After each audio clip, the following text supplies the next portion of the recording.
প্রিয় my dear students, তোমরা দেখতে পাচ্ছ সাধারণ স্পর্শক। এখন আমি তোমাদেরকে প্রশ্ন করলাম দুটি বৃত্তের কতটি সাধারণ স্পর্শক থাকবে। তো তোমরা কেউ বলবা একটা, কেউ বলবা চারটা, কেউ বলবা দুইটা, কেউ বলবা তিনটা।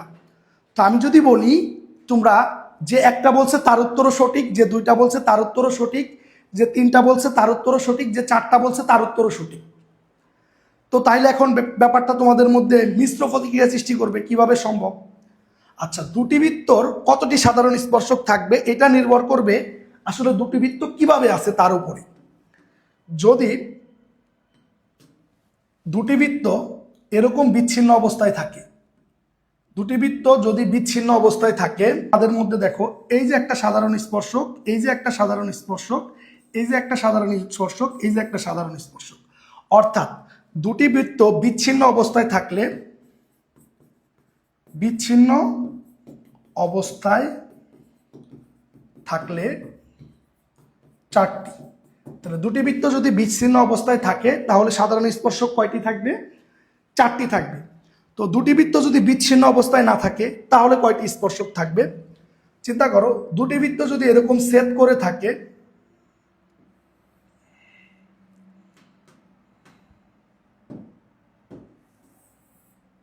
এই যে দুইটা বৃত্ত যদি এরকম ছেদকৃত অবস্থায় থাকে, অর্থাৎ একটা বৃত্ত আরেকটা বৃত্তকে ছেদ করে থাকে, তাহলে দেখো কয়টা স্পর্শক আঁকা যাচ্ছে।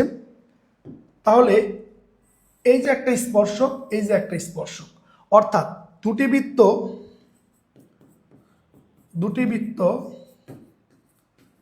ছেদকৃত অবস্থায় থাকলে দুটি সাধারণ স্পর্শক থাকবে। তাহলে আশা করি বুঝতে পারছো, সাধারণ স্পর্শক থাকবে। তো দুটি বৃত্ত যদি বিচ্ছিন্ন অবস্থায় থাকে তাহলে সাধারণ স্পর্শক চারটি থাকবে, আর দুটা বৃত্ত যদি ছেদকৃত অবস্থায় থাকে তাহলে সাধারণ স্পর্শক থাকবে হচ্ছে দুটি। তো ভাই এর বাইরে কি কিছু হইতে পারে? আমি যে ভিডিওর শুরুতে বললাম যে একটাও হইতে পারে, তিনটাও হইতে পারে। তাহলে একটা বা তিনটা কিভাবে হয় যদি আমরা দেখি, যদি আমাদের দুইটা বৃত্ত, দেখো এখানে দুইটা বৃত্ত কি করছে, পরস্পর বহিঃস্পর্শ করছে। যদি এরকম দুইটা বৃত্ত বহিঃস্পর্শ কইরা থাকে তাহলে দেখো দুটি বৃত্ত যদি পরস্পর বহিঃস্পর্শ কইরা থাকে তাহলে আমাদের সাধারণ স্পর্শক কয়টা? তিনটা। তাহলে বহিঃস্পর্শ করলে তিনটি, বহিঃস্পর্শ করলে সাধারণ স্পর্শক হবে কয়টি? তিনটি।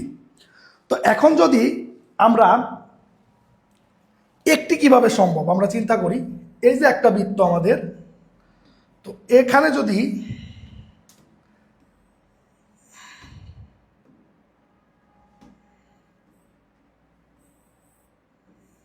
দেখেন এই দুইটা বৃত্ত কিভাবে আছে ভাই, এই দুইটা বৃত্ত হচ্ছে অন্তঃস্পর্শ কইরা আছে। তো যদি দুইটা বৃত্ত অন্তঃস্পর্শ কইরা থাকে তাহলে এই একটার বাইরে আর কোনো সাধারণ স্পর্শক অঙ্কন করা সম্ভব নয়, অর্থাৎ একটি সাধারণ স্পর্শক থাকবে। তাইলে আমরা বুঝলাম সাধারণ স্পর্শক একটিও থাকতে পারে, দুইটিও থাকতে পারে, তিনটিও থাকতে পারে, চারটিও থাকতে পারে, নির্ভর করবে বৃত্ত দুটো কি অবস্থায় আছে। এখন জেনারেল কেস, যদি প্রশ্নের মধ্যে এমন কিছু বলা না থাকে, শুধু বলে দুটি বৃত্তের কতটি সাধারণ স্পর্শক থাকবে, তো এই কথাটা যদি শুধু বলে তাহলে আপনি বলবেন চারটা। কারণ তখন এইটাই বুঝাবে দুটি বৃত্তের কতটি সাধারণ স্পর্শক থাকবে, মানে হচ্ছে বৃত্ত দুটি এরকম বিচ্ছিন্ন অবস্থায় আছে। আর যদি স্পেসিফিকলি বইলা দেয় যে দুটি বৃত্ত ছেদ করে থাকলে কতটি সাধারণ স্পর্শক থাকবে, তাহলে হচ্ছে দুইটি।